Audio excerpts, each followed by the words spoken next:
Marc refuse de parler de Samuel Eto'o pendant la conférence de presse, les amis. Marc Brice, apparemment, a finalement compris que il devrait fermer sa bouche car il n'a rien à dire. Le journaliste lui a posé la question de savoir s'il a félicité Samuel Eto'o pour son entrée au comité exécutif de la CAF. Le gars a carrément répondu de façon sèche que il ne répond pas à ça.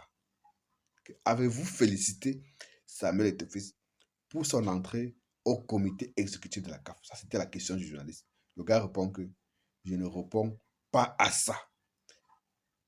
C'est révélateur, les amis. Je vous dis, connaissant le personnage, j'ai dit que c'est révélateur parce que si on lui avait posé cette question il y a de cela un mois, Mabrice aurait déroulé comme à son habitude, commencé à dire qu'il n'a pas peur de Eto'o, il n'a pas peur de l'Africa Foot. Ou il devait commencer à réciter tout son vocabulaire machiavélique qu'il a l'habitude de réciter par rapport à Samuel Eto'o.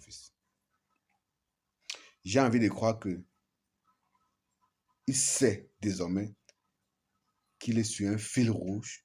Il sait désormais que s'il fait ou s'il commet encore le genre de bourde qu'il a l'habitude de commettre, c'est-à-dire s'attaquer tout bêtement à Samuel Eto'o, même quand il n'y a pas sur la base de n'importe quoi, sur la base de rien, c'est qu'il sera évincé et renvoyé au ministère des Sports. Apparemment, il a compris ça. Parce que son attitude, même hier, en conférence de presse, témoignait de ce que il est en train d'intérioriser les choses. Son attitude témoignait de ce que il était plus calme par rapport à avant. Parce que même avant, pendant les conférences de presse, dans les échanges avec les journalistes camerounais, on sentait une certaine tension, on sentait une certaine animosité, même dans sa façon de répondre avec les journalistes. On sentait qu'il était déjà en guerre contre tout le peuple camerounais en dehors des joueurs. C'est tout ce qu'on a senti à chaque fois que on a vu Marc Brice en conférence de presse à l'équipe nationale du Cameroun. Mais hier, on a senti qu'il faisait l'effort d'être plus posé, il faisait l'effort d'être plus calme. Ça témoigne de ce que il est en train de comprendre que on ne boude pas l'envoyé de Dieu. Ça témoigne de ce qu'il aurait compris que Samuel Eto'o n'est pas n'importe qui. C'est vrai que on a beau chasser le naturel, mais le naturel revient au galop. Pour l'instant, il a intérêt à empêcher le naturel de revenir au galop parce que si son naturel, c'est-à-dire son caractère de flamand que certains aiment bien mettre en avant, pour dire que Marc c'est un flamand, c'est-à-dire un Belge d'origine néerlandaise qui ont pour caractère d'être des rebelles, des têtus, des machins. Il a beau être un flamand, mais je pense qu'il a compris que c'est grâce au Cameroun qu'il nourrit sa famille. C'est grâce au Cameroun qu'il a retrouvé ou qu'il a regagné un nouveau boulot parce qu'il avait d'abord fait 5 ans au chômage.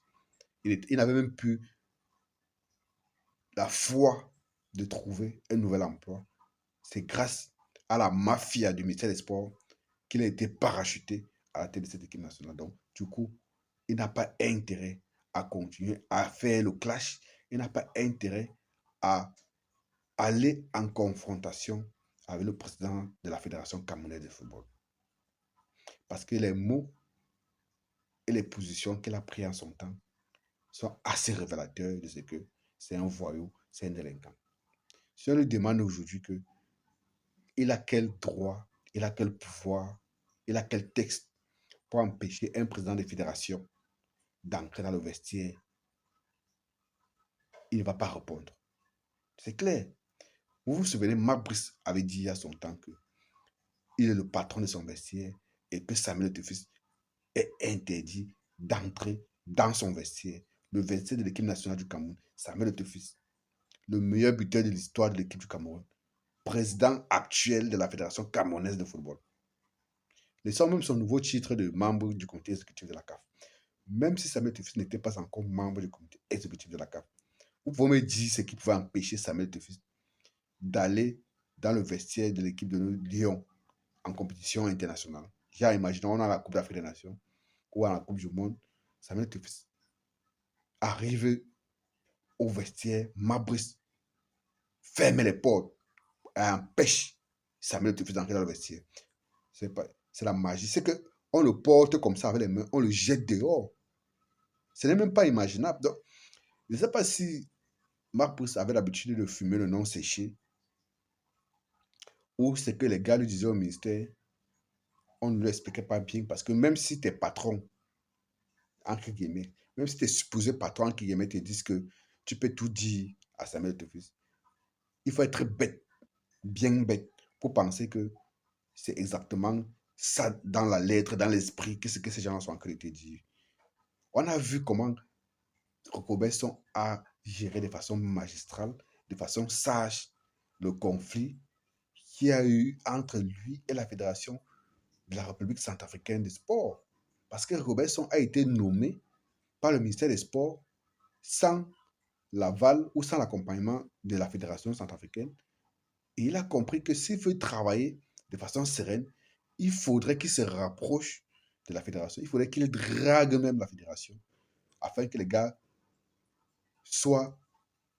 Donc, afin que les gars regardent ensemble dans la même direction. Ce qui a fait que Rigobertson, au moment de signer son contrat, a demandé au ministère des Sports centrafricain de s'asseoir à la signature de ce contrat afin qu'il se rapproche mieux de la fédération pour qu'ils s'entendent, pour qu'ils travaillent ensemble main dans la main. Est-ce que vous comprenez la logique de Robertson? C'est ce que Mabus aurait pu faire à l'époque, parce que Mabus est arrivé au Cameroun dans le même contexte, nommé par le ministère des Sports, qui n'était pas le choix de l'Africa Foot. Mais au lieu de faire profil bas, au lieu de jouer les sages comme Robertson a fait là-bas à République centrafricaine, il a choisi carrément un camp. Le camp du Moustachu. Et non seulement il a choisi un camp, mais il a décidé d'être acteur dans cette guerre entre le ministère des Sports et l'Africa Foot parce qu'il s'est laissé utiliser par Mwele Kombi et l'homme à lapin pour nuire à Samuel Eto'o. Il espérait que malgré ça, il devait travailler de façon sereine. Comment? De quelle façon? Il est surpris de ce que l'Africa Foot ne lui permette pas de s'asseoir sur le banc de touche avec Mununga, qui est son assistant personnel. Qui est son assistant personnel, qui n'est pas l'assistant que l'Africa Foot a validé dans les papiers. Donc, ça veut dire que si l'Africa Foot décide de faire asseoir Mununga sur le banc de touche, c'est sa volonté personnelle. Ce ne serait pas une obligation légale ou une obligation textuelle. Donc, on dit que, Paul Atangandi dit souvent que quand tu vends les œufs, ne cherchez pas le problème. Parce que si tu cherches les problèmes, c'est toi qui seras perdant. Lui qui vend les œufs, au lieu de rester tranquille, il a cherché les problèmes. Et quand maintenant les problèmes tombent sur sa tête, il commence à pleurer partout qu'on empêche son assistant de s'asseoir sur le banc de touche, alors que son assistant est titulaire d'une licence pro UEFA ou c'est pro quoi machin, alors que ces Camerounais qui n'ont même pas la licence quoi, sont assis sur le banc de touche, ils commencent à insulter ces assistants camerounais qui n'ont pas le niveau machin. Regardez, regardez. Un coach qui ne sait même pas comment est-ce qu'on s'exprime quand on parle de ses joueurs. Il ne sait pas quels mots qu'on ne dit pas. Il ne sait pas quels mots qui peuvent saper le moral des joueurs qui n'a pas encore... Un joueur peut ne pas être sélectionnable aujourd'hui, mais sélectionnable demain. C'est ce qu'il ne sait pas. Mais il s'assoit pour parler des joueurs, il parle n'importe comment, il dit n'importe quoi. Dans tous les cas, Marc Brice est une célèbre. Marc Brice est en observation. Voilà. À très bientôt.